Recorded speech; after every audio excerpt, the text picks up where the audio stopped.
But now we come to the second example, and this has to do with a rather different kind of language teaching. It's teaching English as a second language in primary schools.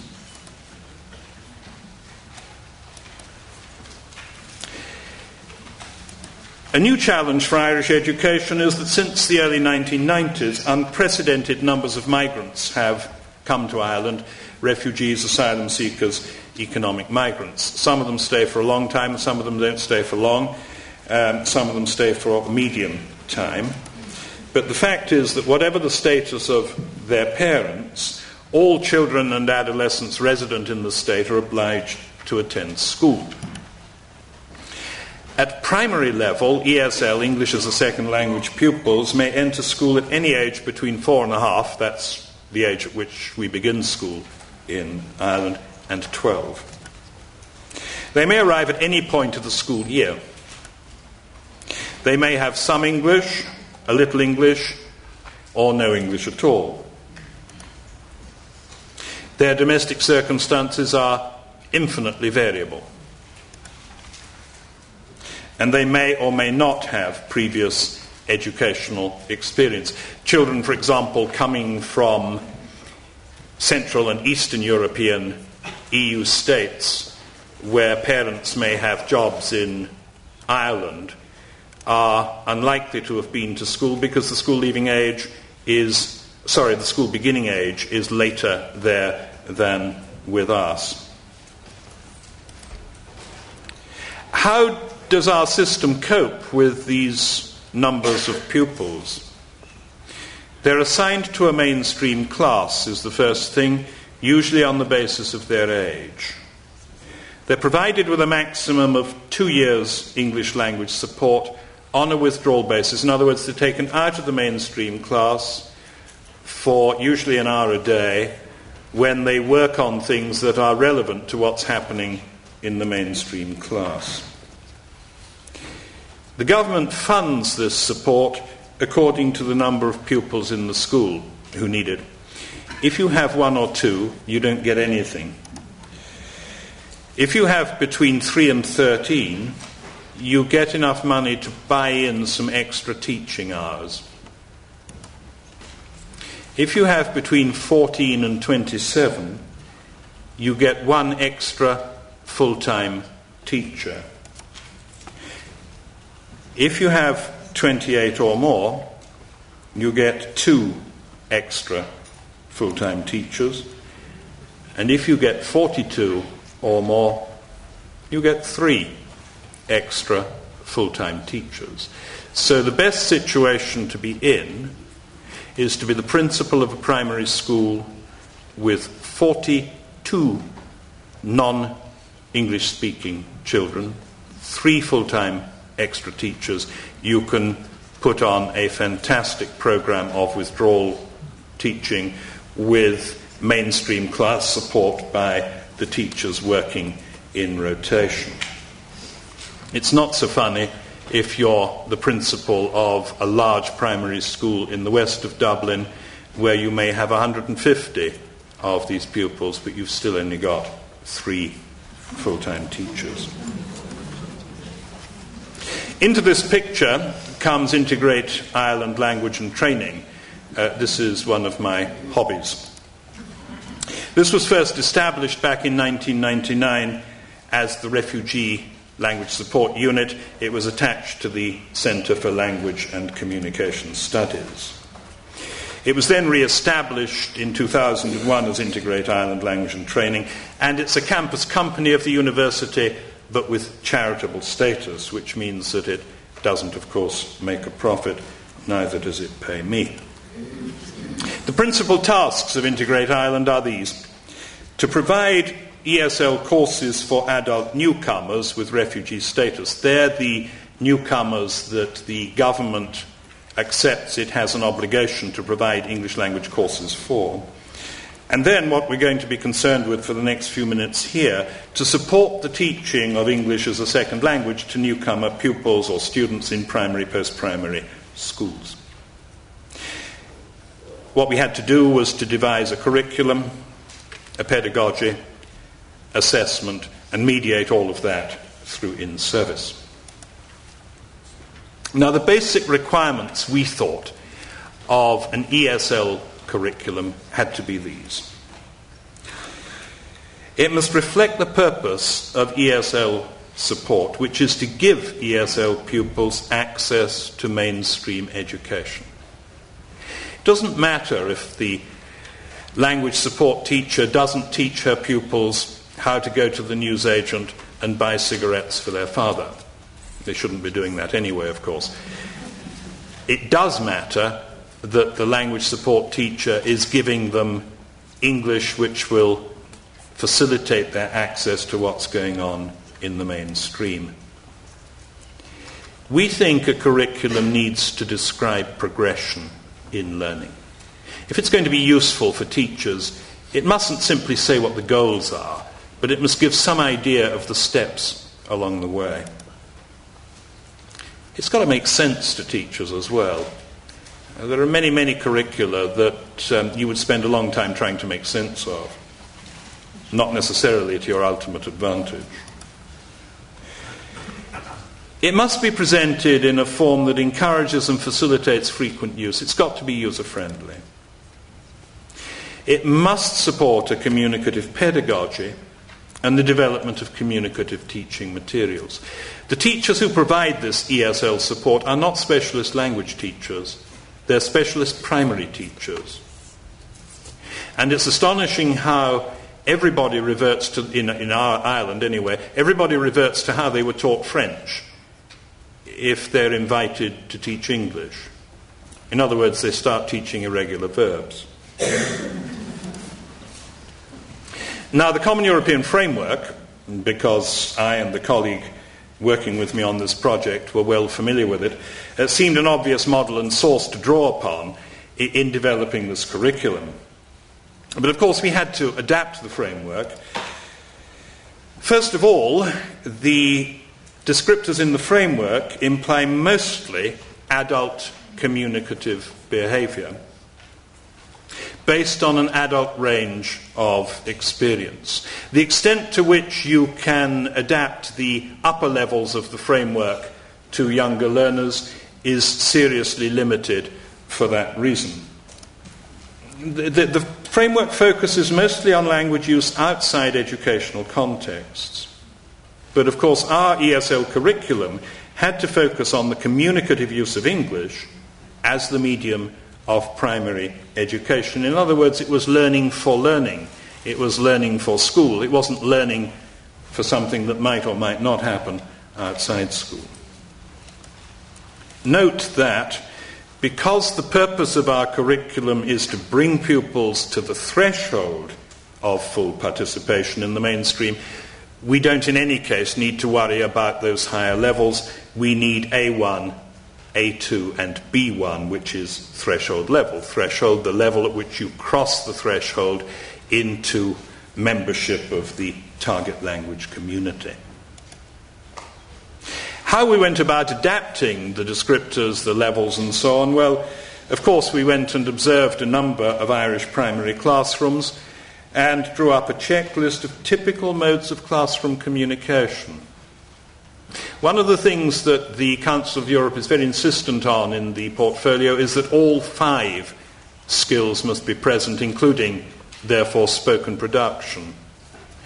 It's astonishing in Irish primary schools how, below a certain age threshold, how little spoken production ever happens because things are done interactively.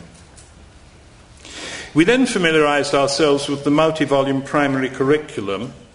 It's a wonderful piece of work, but it's so heavy it takes 2 people to carry across the room. And I seriously doubt how many people have read it. But by engaging with this multi-volume work, we identified 13 recurrent themes, things that were going to keep coming up again and again and again in different ways in the mainstream classes. Then we rewrote the first 3 levels of the self-assessment grid to make them age-appropriate and domain-specific. After that, we wrote these 13 units of work, one for each of the themes, again in the form of can-do statements at 3 levels relating to the 5 skills. So you imagine this curriculum as being summarized across 3 levels in relation to 5 skills, and then elaborated with these 13 themes. So you've got 14 tables, can-do statements, 5 skills, 3 levels. Do you get how it works? And then we put in scales of underlying linguistic competence, which are also in the framework. We decided to have grammar, vocabulary, phonology and orthography, just because we didn't want to make it impossible to use. Our basic pedagogical considerations: in any immersion context, language learning is driven above all by language use. So supports for teaching and learning must focus above all on the development of the learner's communicative repertoire. This language support must also develop pupils' metacognitive and metalinguistic awareness and skills. In other words, they've got to pick up ideas that will enable them explicitly, consciously, deliberately, intentionally to learn English, to improve their English as they're sitting in the mainstream classroom. But also we wanted to be able to capture each pupil's development in such a way that it could be easily reported and demonstrated to class teacher, mainstream teacher, to the school principal, to the child's parents, and to school inspectors. And so we decided to develop a model of the ELP as a key tool for learning and teaching. The language passport in this model focuses on the pupil's identity with particular reference to language, who he or she is in relation to language, what language or languages other than English she or he speaks, and with whom. And we designed it in a simple way to accommodate the translation of headings into the mother tongue. Those are the first 2 pages of our language passport, left and right. The personal details are the things that the teachers told us they come up with at a relatively early stage. I mean, they all want to know what their name is, obviously, where they live, what their school is, but also birthdays. Birthdays, I don't know how it is here, but in Ireland, birthdays are very important. Every day, has anyone got a birthday? And they sing happy birthday to you. And hair and eye colour. Now, under each of those you'll see, perhaps, yes, you can see red dots. And on that red dotted line, where possible, is written in the mother tongue of the child what these things are. So there's some kind of link into the home language. We've been able to provide translations for 10 languages. We're coping with more than 120 in the schools, so for the majority we depend on parents or other people. And then languages I know. These are the languages I know. I speak this with my family, that in school, and so on. That isn't necessarily going to be filled in all at once, and it can be returned to from time to time and elaborated as learning progresses. The language passport also tracks progress using the skills and levels of the benchmarks.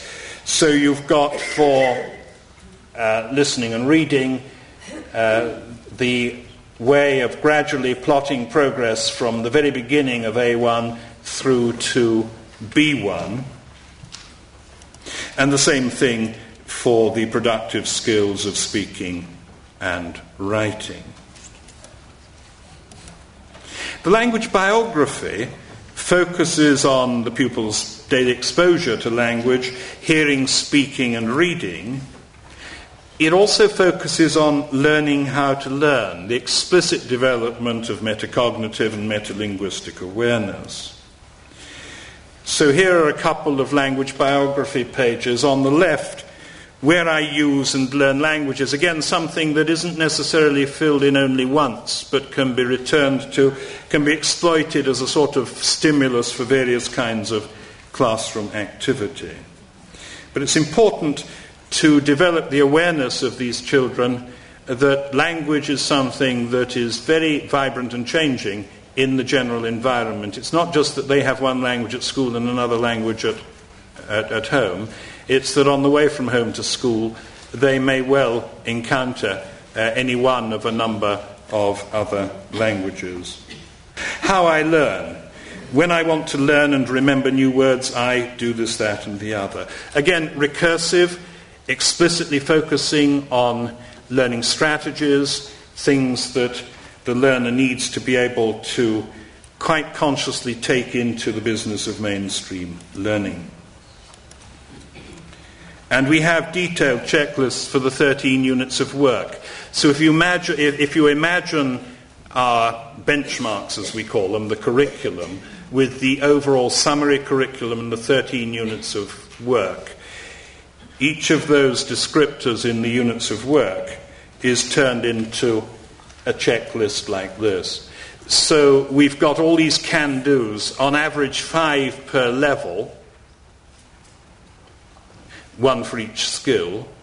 So that's 15 per theme or topic, times 13 topics. You can work that out for yourselves. Or maybe you can't, it's 195. So that's a fairly wide-ranging collection of can-dos that these kids are aiming at. And obviously, these checklists are used to preview what's going to happen, but also to review it. Planning, learning, monitoring progress. In this particular classroom that we've been able to visit and, as you can see, take photographs, the pupil reads the statement before proving that she can do it. This is how the self-assessment works. Every couple of weeks, the pupils all get out their ELPs, they go to a checklist, the teacher, if necessary, reads the item for them, they make sure they understand what the item is, and they identify which items on the list they can do now but couldn't do 2 weeks ago. Proving. This is what one child wrote. Can you read that? You probably can't.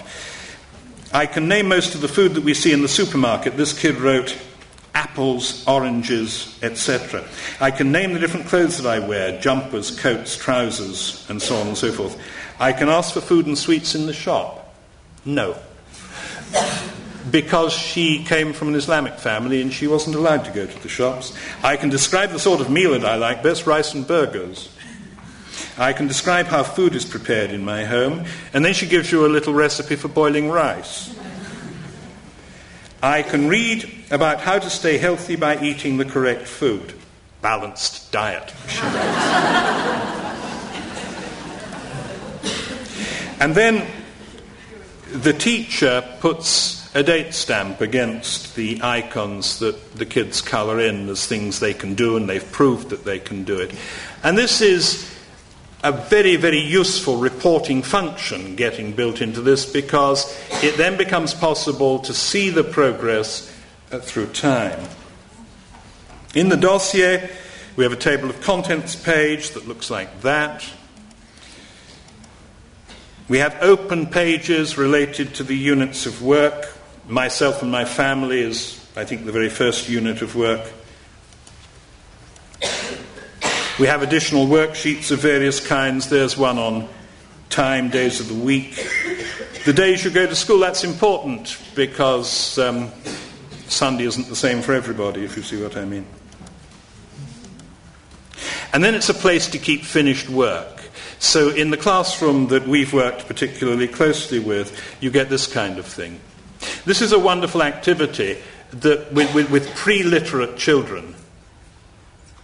They paint a story, and then with the teacher they negotiate the story in a spoken form, and the teacher, you can see this is the teacher's writing, the teacher writes the story. So one day a sheep and a horse went for a walk. You can only see the sheep's feet and head because the body's white. They went into a field and ate some sweet green grass. 2 flowers grew in the field. Or what about this one? This was brought from home. Emma is a bully. She has one little sister called Ashley. Every day when she comes back from school, she bullies her. Here she is in her garden because her mother told her to sit there and think about why she is a bully. So these principles of learner reflection, as you can see, are being used by authoritative parents as well as teachers in our primary classrooms.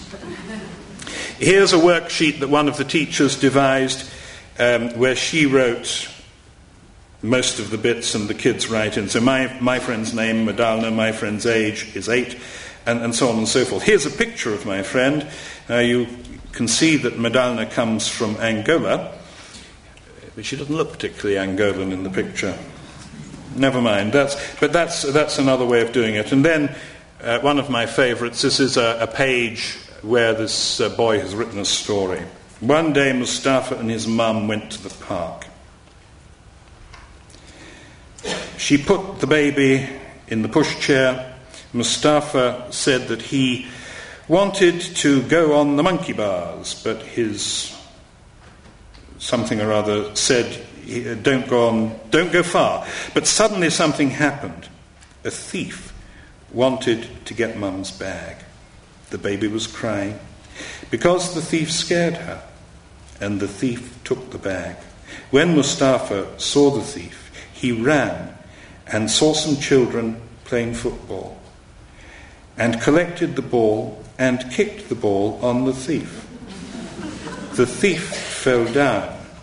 The people thought he was dead.